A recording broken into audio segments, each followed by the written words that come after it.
오늘 저는 마태복음 11장 28절로 30절의 말씀을 가지고 크게 한번 따라하겠습니다. 영적인 쉼과 평안을 얻으라. 영적인 쉼과 평안을 얻으라.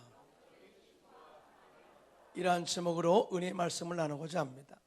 요즘 사람들이 입에서 힘들고 피곤하다라는 말을 자주 듣게 됩니다.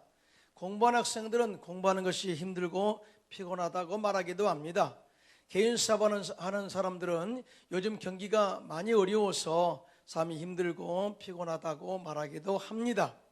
직장 다니는 사람들은 직장에 거하던 업무로 인해서 힘들고 피곤하다고 말하기도 하죠. 이런 말도 마찬가지죠. 또 지도자와 대통령도 피곤하다고 이야기할 것입니다. 정말 어떻든 간에 개인의 삶도 마찬가지입니다. 자신만이 가지고 있는 고민과 힘든 일 때문에 고통을 당하고 괴로워하는, 수고하고 무거운 짐을 지고 가는 것이 인생이라는 거죠. 그래서 오늘 본문에 예수님께서 마태복음 11장 28절에 다 같이 시작. 수고하고 무거운 짐진 자들아 다 내게로 오라 내가 너희를 쉬게 하리라 하고 초청하고 있는 것을 보게 됩니다. 다시 말해서 수고하고 무거운 짐을 다 예수님께 나와 내려놓으면 그 안에서 쉼을 얻게 되고 평안을 얻게 되고 행복한 삶을 살게 된다는 메시지인 것이죠. 그러므로 우리는 예수 안에서 항상 쉼과 평안함과 행복한 은혜를 누리게 되시기를 예수님의 이름으로 축원합니다. 자, 그러면 영적으로 쉼과 이 평안함을 얻기 위해서 우리가 어떻게 겸비해야 할까요? 첫째로 예수님께 나와 모든 무거운 짐을 내려놓아야 된다라고 가르치고 있어요.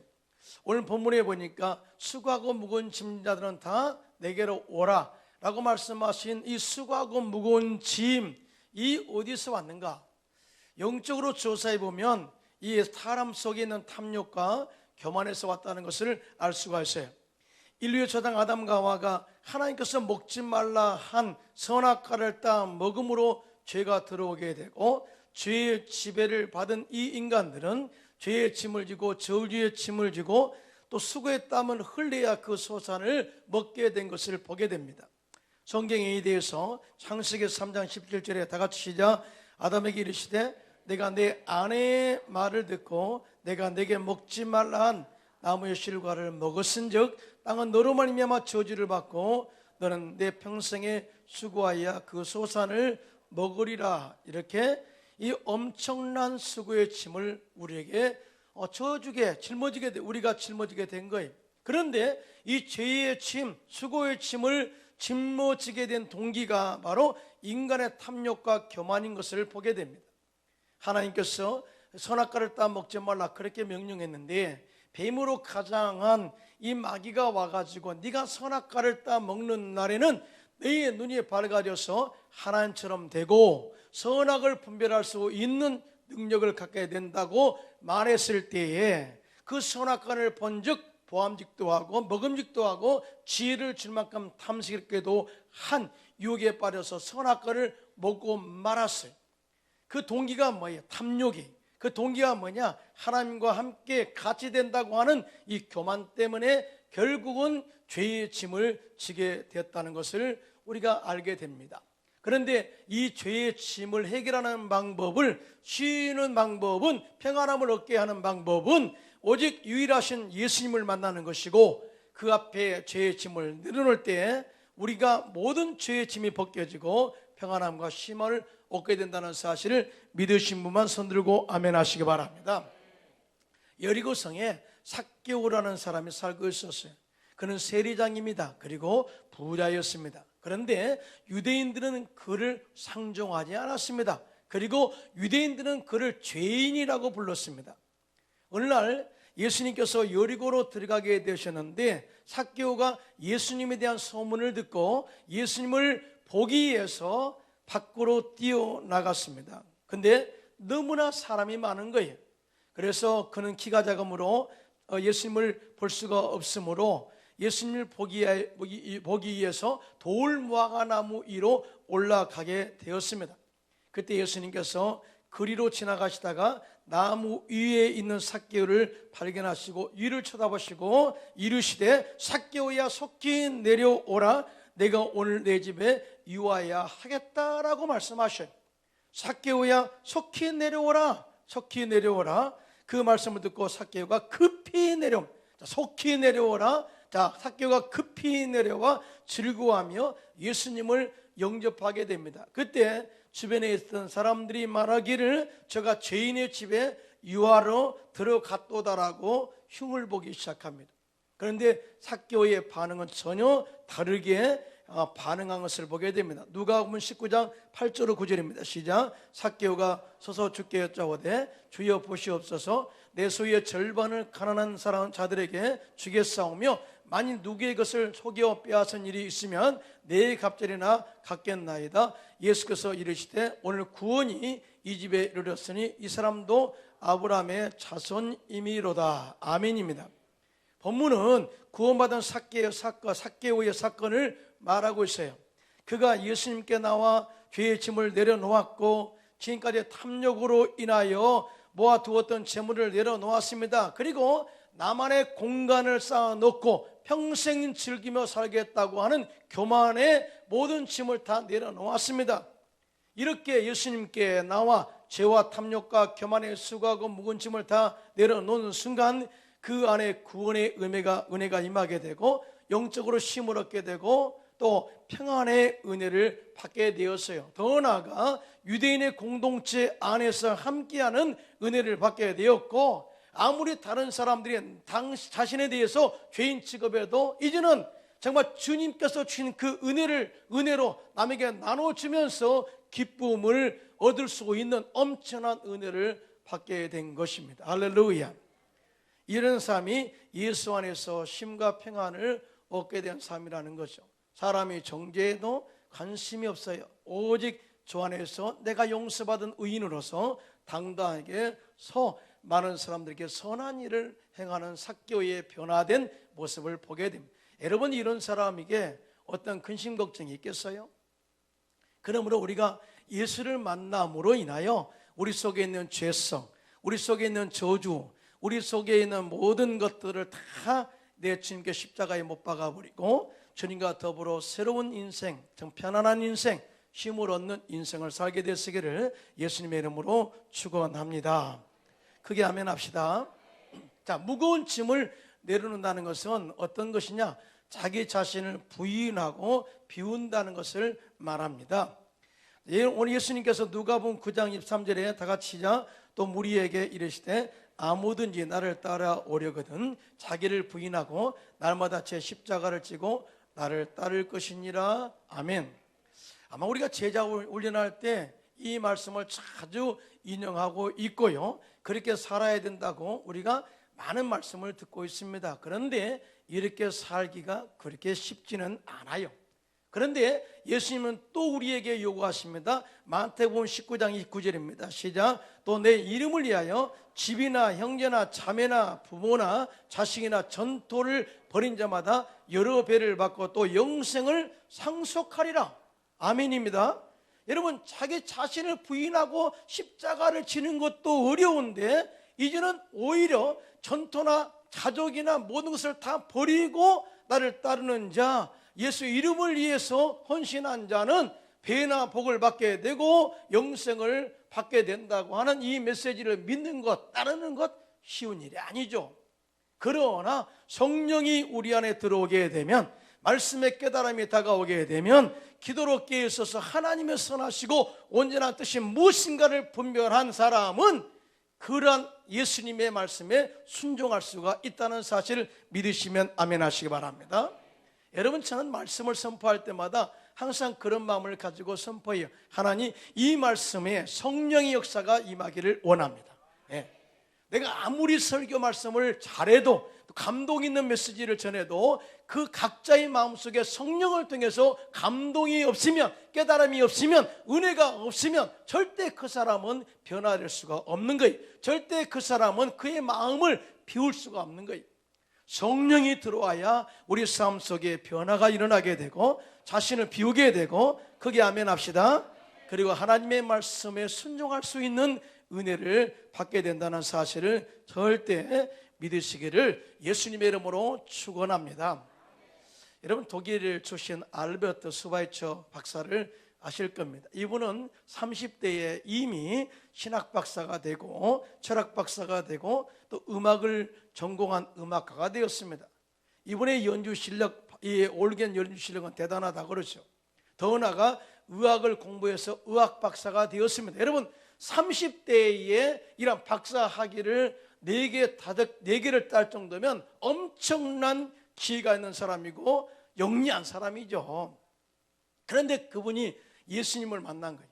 예수님 만나고 이제는 온천하에 다니면서 만민에게 복음을 전파하라. 그리고 내가 내게 지시한 모든 것을 가르쳐 지키게 하라고 하신 이 말씀의 메시지를 그대로 받아들여서요, 독일의 부유한 삶과 학력의 스펙과 가족과 그 다음에 집과 모든 것을 다 버리고 다 털어서 아프리카 중에서도 가장 독벌레가 많고 뱀이 많고 사라들이 많은 위험한 도시 랑바다에 가가지고 나환자촌을 세우고 나환자들을 위해서 일생을 바쳤습니다. 그리고 그 사역을 행복하게 마쳤어요. 근데 그 사역의 열정을 보면 남에게 도저히 이해할 수 없는 열정적으로 봉사하고 헌신했던 것을 보게 되거든요. 항상 그의 얼굴은 행복했고요, 감사가 넘쳐났고요. 그런데 이렇게 회개한, 이렇게 하나님 말씀에 순종하게 한 하나님의 메시지의 말씀이 나를 붙들고 있었기 때문이라고 한 메시지가 있습니다. 그게 뭐냐? 볼지어다 내가 세상 끝날까지 너희와 항상 함께 있으리라 하신 이 말씀을 내가 붙들고 이 약속을 믿기 때문에 나는 지치지 않고 힘있게 이 사역을 펼쳐올 수 있었습니다 라고 그렇게 고백한 것을 보게 됩니다. 그러니까 뭐예요? 내 말씀 앞에 내 모든 것을 다 열정적으로 싣습니다. 뒤로 내 모든 것을 다 맡깁니다. 내 모든 열정을 이 말씀 속에 실어 놓습니다. 주님이 인도할 줄로 믿습니다 라고 하는 고백이, 그러니까 자기 마음을 비우니까 말씀의 능력이 붙잡아지더라 그 말이죠. 여러분 믿으시면 아멘. 그게 아멘 합시다. 자기 마음을 비우지 않으면 말씀이 들어오지 않아요. 그런데요, 또 하나 무거운 짐을 내려놓는다는 것은 자신을 죽이는 것을 말합니다. 오늘날 수고하고 무거운 짐을 지고 살고 있는 사람들을 보면 자신의 자아가 정말 강해요. 그리고 자아 속에서 자유하지 못한 사람들이 얼마나 많은지 몰라요. 오히려 자아를 마련해놓고 그 자아 속에 자기가 빠져가지고 온전한 자유함을 누리지 못한 사람들이 너무나 많이 있어요. 독일의 대문호였던 괴테는 80세에 이런 고백을 했습니다. 80세에 이런 고백했습니다. 80세에 이런 고백했습니다. 무슨 말이에요? 그 전에는 이런 말을 할 수 있는 사람이 별로 없다는 거예요. 제가 들어보세요. 나는 단 몇 주 동안이라도 참으로 행복한 마음을 가진 적이 없었다. 내가 평안함을 느끼고자 할 때는 내 자아에서 벗어날 때만이 평안함이 있었다라고 말했어요. 그러니까 괴테는 진정한 평안을 누리기 위해서는 자신의 자아가 죽었을 때만이 가능했다라고 이야기한 거예요. 그러니까 이분은요 정말 대문호 훌륭한 작가였잖아요. 그러니까 그 위치가 그 사람의 자아를 내려놓게 하는 것이 그리 쉽지 않았다 그 말이에요. 근데 80대를 살아보니까 이제는 아무것도 아니라는 사실을 깨달으면서 이 하나 자기의 권위, 자기의 위치 찾고 있는 것도 자기의 자아 교만이었다는 사실을 깨닫게 된 거예요. 그걸 딱 내려놨을 때에 평안함이 있게 되었고 인생의 쉼을 얻게 되었다고 하는 고백입니다. 이런 사도 바울처럼 자신의 자아가 강한 사람이 어디 있겠어요? 사도 바울은 율법으로 매여 살았던 사람이에요. 그래서 예수 믿는 사람들을 어찌하든지 괴롭혔고요, 그것 하는 것이 자기의 삶의 목표로 삼았습니다. 그래서 다메섹으로 가서 예수 믿는 사람들을 잡아 압송하기 위해서 장로들의 허락을 받아 가다가 극적으로 예수님을 만나게 돼요.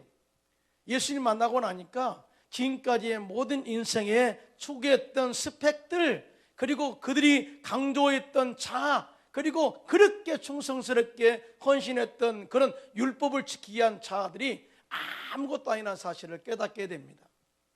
그러면서 이 모든 것을 배설물로 여긴다고 말하고요, 날마다 자기는 예수 안에서 죽는다고 고백을 하고 있는데요, 갈라디아서 2장 2절입니다. 시작. 내가 그리스도와 함께 십자가에 못 박혔나니 그런즉 이제는 내가 사는 것이 아니요 오직 내 안에 그리스도께서 사시는 것이라. 이제 내가 육체 가운데 사는 것은 나를 사랑하사 나를 위하여 자기 자신을 버리신 하나님의 아들을 믿는 믿음 안에서 사는 것이라. 아멘입니다. 크게 아멘 할까요? 크게 아멘 합시다. 여러분, 사도 바울이 이렇게 담대하게 고백할 수 있었던 그런 믿음이 뭐예요? 나는 죽어도 좋아, 내가 살든지 죽든지 내 안에 예수가 살기를 원해 라고 하는 이 고백들, 나는 날마다 죽노라 하고 하는 고백들은 왜 그렇게 담대하게 했을까요? 사도 바울은 정확하게 내가 죽으면 더 좋은 것이 예수님과 함께 온다는 사실을 알았어요. 할렐루야. 아멘을 크게 하셔야 되는데요, 여러분, 죽어야 부활을 경험할 수 있어요. 안 죽은 사람은 부활 안 됩니다. 그냥 사는 거예요. 그냥 사는 거예요. 죽어야 부활을 경험할 수 있어요. 죽어야 말이죠. 그래서 이 사도 바울은 로마서 6장에 침례라는 과정을 통해서 우리가 어떻게 죽어야 되는 것을 이야기합니다. 침례라는 것은 밥티즘, 잠그다 그런 뜻이에요. 약식 세례는 침례가 아닙니다.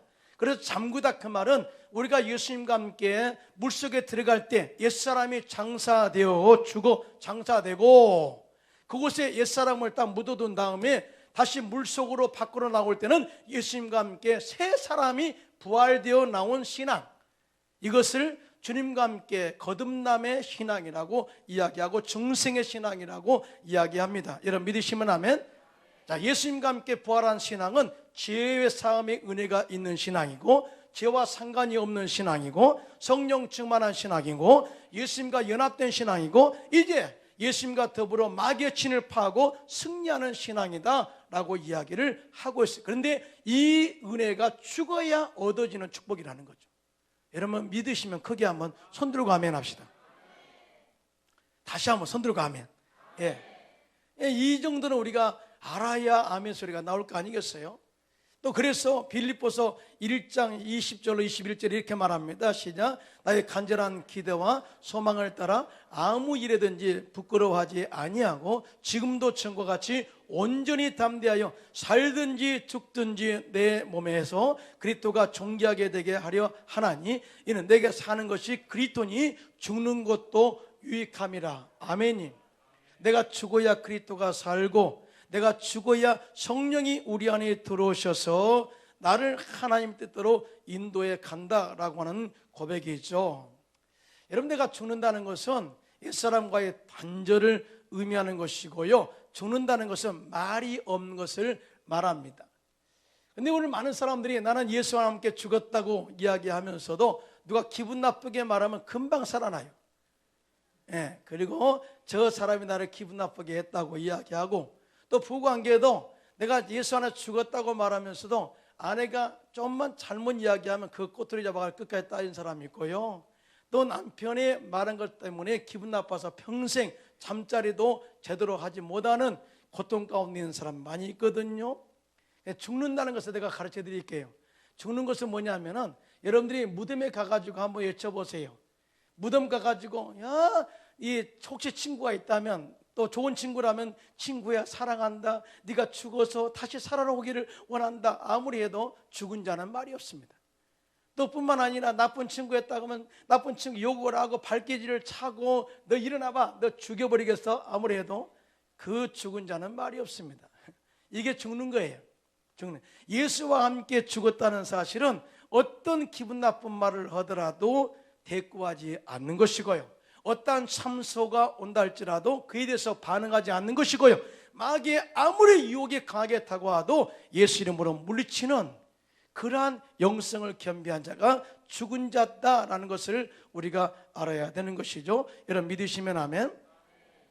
우리가 옛사람이 죽어야 성령이 우리 안에 들어오셔서 우리의 생각과 우리의 꿈과 믿음과 말과 행동을 지배하고 다스려 주셔서 그 안에서 쉼과 평안을 얻고 행복한 축복의 열매를 맺게 해주시는 것입니다. 할렐루야. 그래서 우리가 주님께 모든 것을 맡겨야 되는 거예요. 할렐루야. 두 번째, 마지막입니다. 오늘 테마는 두 개입니다. 우리가 영적인 쉼과 평안함을 얻기 위해서는 두 번째, 예수님의 멍에를 베고 예수님께 배워야 된다, 이렇게 가르치고 있는데요. 오늘 본문 마태복음 11장 29절로 30절입니다. 시작. 나는 마음이 온유하고 겸손하니 나의 멍에를 메고 내게 배우라. 그리하면 너희 마음이 쉼을 얻으리니 이는 내 멍에는 쉽고 내 짐은 가벼움이라 하시니라. 아멘. 오늘 본문의 예수님께서 너희는 내 멍에를 메고 내게 배우라. 내 멍에는 쉽고 가볍다. 그리고 내 멍에를 메고 배우는 자는 마음의 쉼을 얻으리라. 이렇게 말씀을 하고 있거든요. 어떤가 보면 역설적이라 그 말이죠. 여러분, 멍에는 한마디로 말하면 짐입니다. 멍에는 괴로운 거예요. 원래 이 멍에가 쉽고 가볍다는 것을 이야기해서는 제가 여러분 팔레스타인 지방의 농경 문화 사회를 이해하셔야 돼요. 우리는 쟁기질할 때 소 한 마리가 쟁기를 끌죠. 그런데 그 위에 멍에가 매어 있어요. 이렇게 나무로 각져 있는 거죠. 저 시골에서 그걸 많이 보았습니다. 큰 소 한 마리가 끄네요. 그 말은 우리나라는 적어도 이 흙이 부드럽다 그 말이 부드러워. 비가 오고 그렇기 때문에 흙이 부드럽기 때문에 소 한 마리가 끌어도 문제가 없어요. 그러나 팔레스타인 지방의 흙이 딱딱해요. 그래서 소 한 마리로 끌기는 너무나 힘들어요. 그래서 소 두 마리가 항상 쟁기질을 하게 되어 있습니다. 자, 그런데 오늘 본문에 보면 어미소가 쟁기를 끌기 위해서 멍에를 메고 끌어갈 때 그 옆에 새끼소도 송아지도 함께 멍에를 메고 열심히 끌고 가게 됩니다. 그런데 사실 송아지는 그 위치에서 멍에를 메는 것처럼 보이지만 걸쳐 있을 뿐이에요. 어미가 멍에를 메고 끌어가면 송아지는 그 밑에서 따라갈 뿐이죠. 자, 이것이 바로 그 송아지가 멍에를 메고 어머니를 따라가는 형상인 것입니다. 이렇게 송아지가 멍에를 메고 어미소를 따라가다 보면 새끼소도 저절로 힘을 얻게 되고 또 힘이 붙게 되고 멍에를 메는 방법을 알게 되고 쟁기를 끄는 방법을 터득하게 되어서 나중에는 혼자서도 멍에를 메고 쟁기를 끌어갈 수 있는 힘과 방법을 배우게 된다는 거죠. 이런 관점에서 보면은 우리 역시 예수님께서 짊어져 주시는 멍에를 메고 예수님을 따라가다 보면 성령의 능력도 받게 되고, 크게 아멘 합시다. 말씀의 지혜도 깨닫게 되고, 또 수많은 고난과 시험과 환난을 이겨내는 방법을 배우게 되고 스스로 영적으로 힘을 얻고 능력을 겸비해서 설 수 있는 그런 신앙이 되어 간다는 것이죠. 여러분 믿으시면 아멘. 그러니까 그 길이 힘들고 어렵지만 그러나 예수님의 멍에를 메고 따라가다 보면 그러나 영적인 능력을 배우게 된다는 것을 말씀을 하고 있어요. 얼마나 좋은 유익이 있습니까? 예수님의 그 길을 따라가지만 사실은 우리가 그 길을 고난의 길이라고 이야기하자면 그렇지 않아요. 이미 주님께서 예비하신 길을 따라갈 뿐이에요.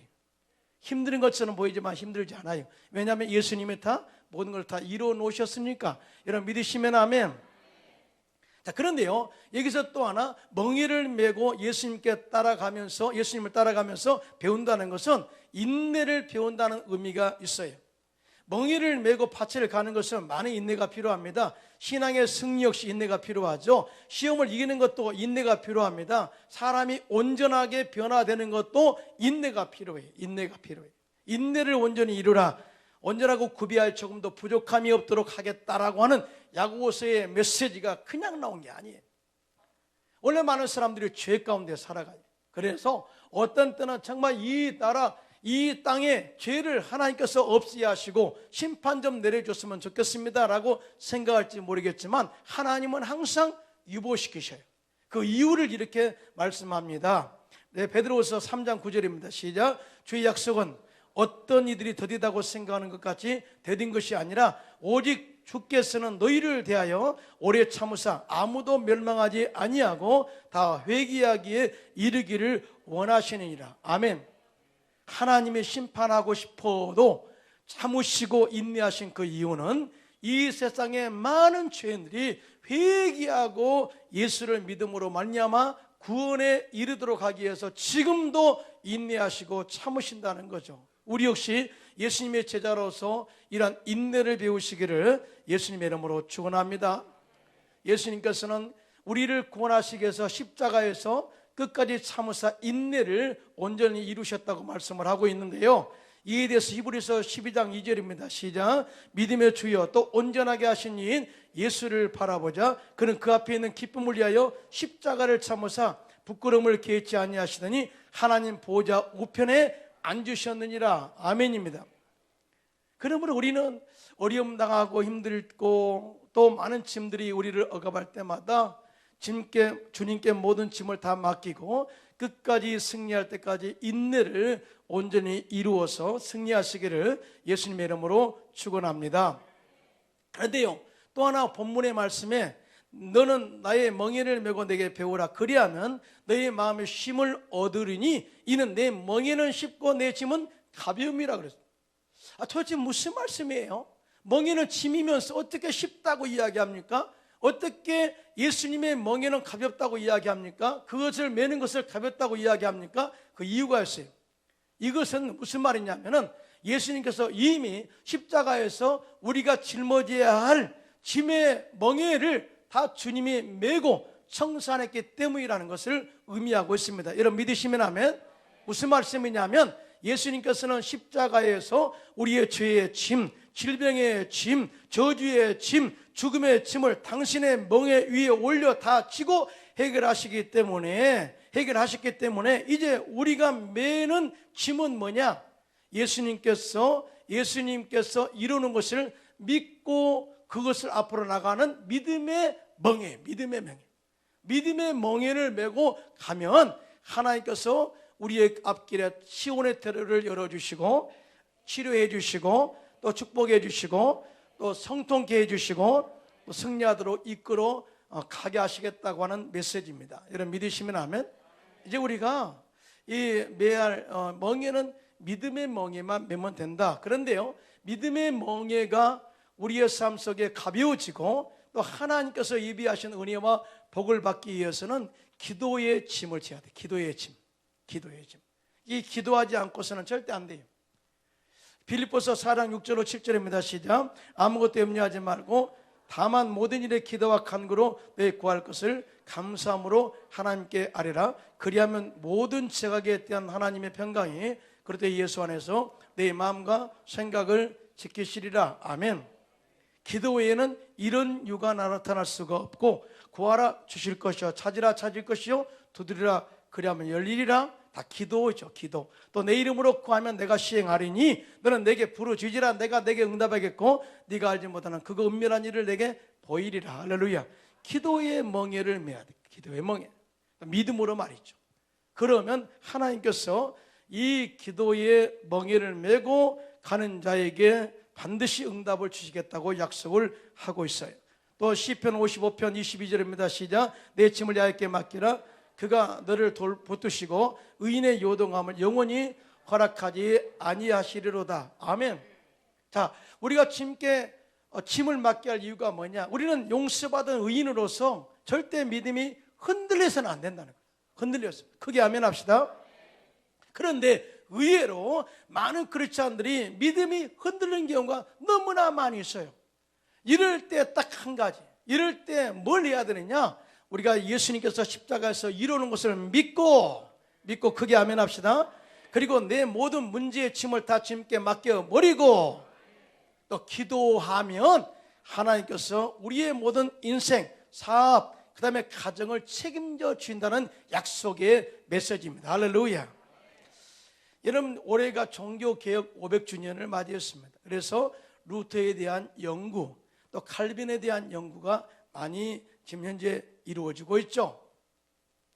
마틴 루터가 종교개혁을 할 때 반대도 많고 해야 할 일도 많고 그를 해치려고 하는 사람도 많았습니다. 그래서 날이 갈수록 근심과 걱정과 두려움이 쌓여서 잠을 이룰 수가 없었다고 합니다. 너무 힘든 거죠.